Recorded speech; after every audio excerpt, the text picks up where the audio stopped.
பூங்காவிற்குள் அத்துமீறி நுழைந்து வனவிலங்குகளை வேட்டையாடி அவற்றின் இறைச்சியை படகு மூலம் கடத்திச் சென்ற 6 பேரை விசேட அதிரடிப்படையினர் கைது செய்துள்ளனர்.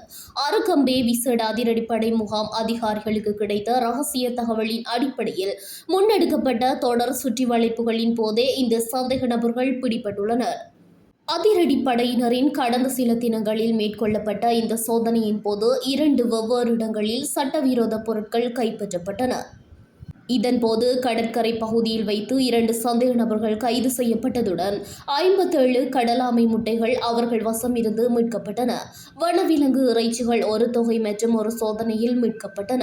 இதில் 17 கிலோகிராம் மான் இறைச்சி, 56 கிலோகிராம் காட்டு எருமை இறைச்சி மற்றும் 16 கிலோகிராம் மான் மற்றும் எருமையின் ஈரல் என்பன உள்ளடங்குகின்றன.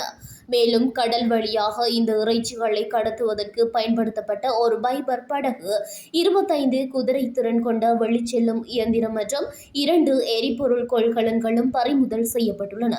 இது தொடர்பாக மேலும் 4 பேர் கைது செய்யப்பட்டுள்ளனர். கைது செய்யப்பட்ட 6 சந்தேக நபர்களும் கைப்பற்றப்பட்ட இறைச்சி மற்றும் ஏனைய பொருட்களுடன் மேலதிக சட்ட நடவடிக்கைகளுக்காக லாகு-கள்ளை வனஜீவராசிகள் அலுவலகத்தில் முன்னிலைப்படுத்தப்பட்டு தொடர் விசாரணை மேற்கொள்ளப்பட்டு வருகின்றமை குறிப்பிடத்தக்கது.